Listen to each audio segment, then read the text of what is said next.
Good morning everyone. तो चलिए आज हम देख रहे थे age of regional kingdom. Age of regional kingdom जिसमें हमने देखा था हर्षवर्धन का काल। हर्षवर्धन ने किस प्रकार अपना प्रभुत्व, अपना जो साम्राज्य विस्तार किया था वह कहाँ तक किया था, उत्तर भारत क्षेत्र में किया था। फिर हमने देखा कि जो हर्षवर्धन था वह दक्षिण की ओर कूच करना चाहा या फिर दक्षिण की ओर विजय, दक्षिण भारत के क्षेत्रों में विजय प्राप्त करना चाहा, लेकिन उसे हार का सामना करना पड़ा। और हार का सामना किससे करना पड़ा? पुलकेशिन द्वितीय से। पुलकेशिन द्वितीय से उसे हार का सामना करना पड़ा। और पुलकेशिन द्वितीय जो था वह कौन था? वह चालुक्य वंश का एक प्रतापी राजा था। चालुक्य वंश का प्रतापी राजा था पुलकेशिन द्वितीय। तो हम देखते हैं कि जिस प्रकार हर्षवर्धन का काल उत्तर भारत में था, उसी समय दक्षिण भारत में पल्लव वंश और चालुक्य वंश का विस्तार हो रहा था। दक्षिण भारत में पल्लव वंश और चालुक्य वंश का विस्तार हो रहा है। उसमें चालुक्य वंश की एक और विशेषता यह है कि उस समय वहां पे बहुत सारे अलग अलग गुफा गुफा टेम्पल बनाए जा रहे थे, यानी कि केव टेम्पल बनाए जा रहे थे। क्या बनाए जा रहे थे? Cave temple. तो हमने देखा था कि केव टेम्पल किसे कहते हैं, यानी कि बड़े बड़े पत्थरों को, बड़े बड़े चट्टानों को काट कर जो टेम्पल बनाए जाते हैं उसे केव टेम्पल कहा जाता है। बड़े बड़े चट्टानों को काट कर ऊपर से ही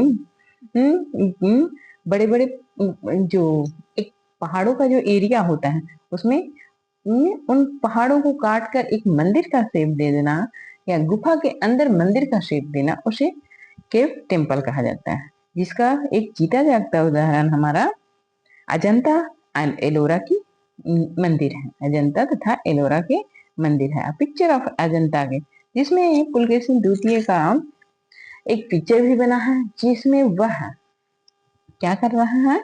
ईरान के एम्बेसडर, ईरान का जो एम्बेसडर है उसका वह स्वागत कर रहा है। अब हम देखते हैं कि चालुक्य के बाद हम देखते हैं पल्लव डायनेस्टी। पल्लव डायनेस्टी, तो Pallav dynasty, Pallav Pallavas established their own kingdom at Tamil Nadu. हमने देखा कि जो चालुक्य डायनेस्टी था वह अपना जो साम्राज्य कहाँ विस्तार किया था, तो उसका था मुख्य क्षेत्र था कर्नाटक तथा महाराष्ट्र। जो चालुक्य का क्षेत्र था वह कर्नाटक तथा महाराष्ट्र था। वहीं पे पल्लवा का जो क्षेत्र है वह है Tamil Nadu in south India. Kanchipuram, Kanchi was the capital of Pallava king. जो पल्लवा डायनेस्टी था, पल्लवा का जो किंग था, उसका जो कैपिटल था वह क्या था? Kanchipuram. Mahadev Varman was the chief ruler of this dynasty. जो जो पल्लवा वंश का शासक था उसका जो Mahabalipuram, sorry, Mahendra Varman was the chief ruler. Mahendra Varman था, वह क्या था? पल्लव वंश का चीफ मतलब मुख्य राजा था। पल्लव वंश का मुख्य राजा महादेव वर्मन था। He was the contemporary of Harsha. यह किसके समकालीन था? हर्षा के समकालीन था। हर्षा एंड पुलकेशिन द्वितीय के समय। अब हम देख रहे हैं कि उत्तर भारत में इस समय हर्षवर्धन का शासन चल रहा था, और वहीं पे महाराष्ट्र तथा कर्नाटक में जो चालुक्य वंश था उसके वहां पर पुलकेशिन द्वितीय का शासन चल रहा था। वहां पे किसका शासन चल रहा था? पुलकेशिन द्वितीय का। ही started the art of constructing temple by cutting rock। इन्होंने भी ये स्टार्टेड, वह प्रारंभ किया art of constructing temple, temple को बनाने में आर्ट का यूज किया, और रॉक को काट काट के, पत्थरों को काट काट के टेम्पल को बनाना स्टार्ट किया या प्रारंभ किया। ही वॉज द फेमस राइटर, वह बहुत बड़ा राइटर भी था, एंड ड्रामेटिस्ट, और ड्रामा नाटककार भी था। वह बहुत बड़ा राइटर भी था और नाटककार भी था। But he was defeated by Pulakeshin द्वितीय। लेकिन वह किससे हार गया था? पुलकेशिन द्वितीय से। हमने में जब चालुक्य वंश को पढ़ा था तो हमने देखा था कि जो चालुक्य वंश का शासक था पुलकेशिन द्वितीय, उसने महेंद्र वर्मन को हराया था इन द बैटल। बैटल मतलब युद्ध।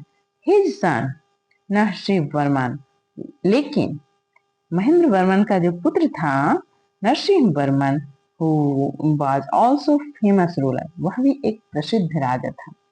नरसिंह वर्मन भी एक प्रसिद्ध राजा था और उसने why depending by defending Chalukya Naresh Pulkesin Dutiya, he took his revenge of his father's defeat। बोल रहा है कि नरसिंह वर्मन ने अपने पिता के हार का बदला लिया था। मतलब कि पुलकेशिन द्वितीय ने महेंद्र वर्मन को हराया, तो महेंद्र वर्मन का जो बेटा था नरसिंह वर्मन ने किसे हराया? ने पुलकेशिन द्वितीय को हराया। इस प्रकार हम देखते हैं कि आगे यह देखिए, ये जो मंदिर है इसे एक बड़े से पहाड़ को काट कर बनाया गया। इसमें पत्थरों की जुड़ाई नहीं हुई है, यह पूरे पत्थरों को काट कर इस मंदिर का डिजाइन बनाया गया है। इसी को बोला जाता है रॉक टेम्पल। क्या बोलते हैं? रॉक टेम्पल, जो कि Kailash temple of Kanchi. Kailash temple of Kanchi.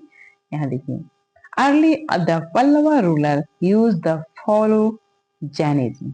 जो पल्लव के रूलर थे वो ज्यादातर जैन धर्म को मानने वाले थे, Jainism, follow Jainism. But later, लेकिन बाद में they become great devote of Shiva and Vishnu, लेकिन बाद में वह शिव को भी और विष्णु को भी मानने लगे। दे बिल्ड सेवरल टेम्पल्स, वे बहुत सारे टेम्पल्स बनाए थे। some temples were made out of single large rock। बोल रहा है कि जो कुछ टेम्पल थे, some temple were made, कुछ टेम्पल बनाए गए थे सिंगल लार्ज रॉक, जो बड़े से चट्टान होते थे, बड़े से पत्थरों का चट्टान, उसे काट कर टेम्पल बना दिया जाता है। तो क्या बोल रहा है? Single large rock. The Rath temple of Mahabalipuram is an example of such temple. बोल रहा है कि आप अगर कभी जाओगे महाबलीपुरम में, रथ टेम्पल बनाया गया है। और जो रथ टेम्पल है वह क्या बनाया गया था? वह सिर्फ एक ही पत्थर को काट कर बनाया गया है। पत्थरों को, बड़े बड़े चट्टानों को काट कर उसे टेम्पल का डिजाइन दिया गया है। टेम्पल का के रूप में उन्हें उसका आकार दिया गया है। तो वो अलग अलग से नहीं बनाते थे, वो पूरे चट्टान को ही काट कर टेम्पल का रूप दे देते थे। There were temple which were constructed by joining huge boulder like the Kailash temple at Kanchi. देखिए, there were temples which were constructed, कुछ जो कैलाश टेम्पल अभी हमने देखा था उसमें क्या है? हु वोल्डर लाइक द कैलाश, बड़े बड़े जो देखिए, जो बड़े बड़े चट्टान है और वह इन पहाड़ों, जो चट्टानों थे उनको काट के यहाँ पे देखिए स्तंभ बड़े बड़े बनाए गए हैं, बहुत सारे स्तंभ बनाए गए हैं। तो उन स्तंभों पे उन्हें खड़ा किया जाता था। ठीक है, boulder like the Kailash temple and Kanchi. This temple was not just place of worship. बोल रहा है कि ये टेम्पल वर्शिप के लिए नहीं थे, what were used as palace to gather for discussion, to educate children and the celebrate festival। बोल रहा है कि यह जो टेम्पल थे वह पूजा के लिए नहीं थे। ये जो टेम्पल बनाए गए थे वो पूजा के लिए नहीं बनाए गए। तो क्यों? तो what were used, इसको यूज क्यों किया जाता था? डिस्कशन के लिए, धार्मिक रिलीजियस डिस्कशन के लिए। हमने अभी देखा था कि जो हर्षवर्धन था वह बौद्धिस्ट काउंसिल की स्थापना को आयोजन करता था बौद्ध सभा का आयोजन करवाता था, या फिर और उस समय के जो रीजनल डिस्कशन चलते थे, डिबेट चलते थे, धार्मिक वाद विवाद प्रतियोगिता चलती थी, तो उन सबों को कराने के लिए इन सभी मंदिरों का यूज किया जाता था। Gather for discussion to educate children, बच्चों को पढ़ाने के लिए, एंड टू सेलिब्रेट फेस्टिवल, और फेस्टिवल को सेलिब्रेट करने के लिए इन्हें यूज किया जाता था। During this period, a group of people in South India felt that religion was the personal worship of God like Shiva and Vishnu. During this period, इसी समय a group of people, कुछ people लोग का समूह इन south India, दक्षिण भारत में कुछ आदमियों का समूह महसूस करते थे that religion was the personal worship of God like Shiva and Vishnu. बोल रहा है कि जो पर्सनल वर्शिप मतलब कि अपनी अपनी इच्छा के अनुसार आप भगवान को पूजा कर सकते हो। आप जिस भगवान पे भक्ति रखते हो, आप उस भगवान की आराधना कर सकते हो, उन भगवान की स्तुति कर सकते हो, उन भगवान की को याद कर सकते हो। जैसे जो आज देखते हो, भगवान के लिए नए नए बहुत सारे गीत गाए जाते हैं, बहुत सारे भक्ति की जाती है। तो जो ये भक्ति वाली परंपरा है, ये वहीं उसी समय से शुरू हुई। देखिए, this ideology came to be known by the name of bhakti. यह क्या हुआ, इसे किस प्रकार नाम जाना जाता है, भक्ति के नाम से। भक्ति का मतलब होता है कि हम भगवान के सामने अपने सारे दुख दर्द भगवान को समर्पित कर देते हैं। जैसे हम देखते हैं कि जब हम बहुत ज्यादा कभी कभी डर जाते हैं, तो हम मंदिर में या फिर कहीं जाकर जो जो अपने अपने धार्मिक स्थल है, वहां जाकर हम कुछ देर शांति महसूस करते हैं, और हम अपनी जो भी व्यथा होती है उसे भगवान को बताते हैं और भगवान की स्तुति करते हैं।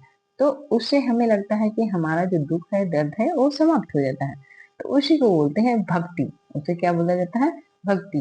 जैसे सत्संग होता है या फिर राग जागरण होता है, तो रात भर भगवान की स्तुति करते हैं। तो ये सब है भक्ति, ये सब भक्ति के पार्ट हैं। This movement was joined by the common people. This movement, और यही जो ये एक प्रकार का उस समय मूवमेंट चला, भक्ति मूवमेंट। तो भक्ति मूवमेंट मतलब उससे पहले भगवान की इतनी आराधना नहीं की जाती थी। भगवान की का जो उनको भगवान को पूजा करने का तरीका, वो सब सिर्फ क्या था, मंदिरों में या फिर बड़े बड़े लोगों के ये अंतर्गत ही आता था। लेकिन अब जैसे ही भक्ति का मूवमेंट चला, तो उसमें बहुत सारे लोकल पीपल लोग, कॉमन पीपल जुड़ गए। Common people in large number, they wandered from place to place singing hymns of Shiva and Vishnu. वे एक जगह से दूसरी जगह घूम घूम के ये शिव और विष्णु की स्तुति गाते रहते थे। जब एक जगह से दूसरी जगह घूमते थे, और वो भगवान की क्या करते थे, भगवान के गीत, भगवान के नाम जपते जपते एक जगह से दूसरी जगह घूमते रहते थे। तो उसे बोलते हैं भक्ति करना। They preached in the local language, और यह जो दे प्रीच्ड, वे लोकल लैंग्वेज में क्या कहते हैं, तमिल जो लोकल लैंग्वेज उनका था, उसमें उन्हें उपदेश देते थे। The devout of Vishnu were called Alvar, and the devout of the Shiva called Nayanar. जो शिव की भक्ति करते थे, जो एक ग्रुप ऑफ पीपल्स हुए, वो जो शिव की भक्ति करते थे उन्हें बोला जाता था नैनार। और जो विष्णु की भक्ति करते थे, जो विष्णु के नाम जपते थे, विष्णु के बारे में, विष्णु के अलग अलग गीत गाते थे, विष्णु को प्रसन्न करने के लिए अलग अलग गीत गाते थे, एक जगह से दूसरी जगह, एक गांव से दूसरे गांव वो विष्णु का प्रचार करते थे, तो वो हो गए अलवार। और जो शिव का प्रचार करते थे, शिव का गायन करते थे, शिव का बखान करते थे, तो उन्हें बोलते थे Nayanar. They influence the society of southern Indian greatly बोल रहा है कि यह साउथ एरिया एशिया में, सॉरी, साउथ इंडिया में बहुत ही अधिक प्रभावित हुआ। ये जो भक्ति हुआ, यह नॉर्थ इंडिया की देन नहीं थी, यह साउथ इंडिया की देन थी। साउथ इंडिया में जो भक्ति मूवमेंट चला, भक्ति मूवमेंट, जिसमें भगवान की स्तुति की जाने लगी, भगवान की प्रार्थना की जाने लगी, भगवान की आराधना की जाने लगी, और बहुत बृहद स्तर पे, बहुत ही विस्तृत स्तर पे, तो यह पूरे साउथ इंडिया को अपने आगोश में ले लिया। इस प्रकार हमने देखा कि हमारा जो जो हमारे एज ऑफ रीजनल किंगडम, तो हमने देखा कि एज ऑफ रीजनल किंगडम के अंतर्गत हमने कहा कि उत्तर भारत में जिस समय हर्षवर्धन का काल था, उसी समय दक्षिण भारत में चालुक्य वंश तथा पल्लव वंश का कार्यकाल था। और चालुक्य वंश और पल्लव वंश, जिसके जो प्रतापी राजा थे, उन्होंने अपने अपने क्षेत्र का बहुत ही अधिक विकास किया, तथा उन्होंने मंदिरों के, केव टेम्पल, रॉक टेम्पल, रथ टेम्पल के को आगे को एक अलग ही रूप दिया। अलग ही रूप दिया मतलब बड़े से चट्टानों को एक मंदिर का रूप देना। वह अगर हम आज सोचते हैं तो आज भी वह बहुत ही ये मुश्किल का विषय लगता है, लेकिन उस समय कब, जब हमारा जो 700-800 के समय, 700-800 एडी के समय, उस समय उसने उतनी सुंदर कलाकृति बनाई गई, रथ का आकार दिया गया चट्टानों को काट कर, तो वह बहुत ही बड़ी बात है। इसीलिए कहा जाता है जो हमारा जो प्राचीन भारत था वह बहुत ही संपन्न भारत था। तो इस प्रकार आप इसे पढ़िए। अगर आपको क्वेश्चन बनाने में कोई दिक्कत होती है तो आप हमसे पूछिए। Write brief note Alvar and Nayanar. अभी हमने पढ़ा था कि अलवार किसे कहा जाता है और नैनार किसे कहा जाता है। ठीक है, तो इस प्रकार हम पढ़ते हैं और आगे समझते हैं। नेक्स्ट वीडियो में हम फिर से मिलेंगे नए चैप्टर के साथ।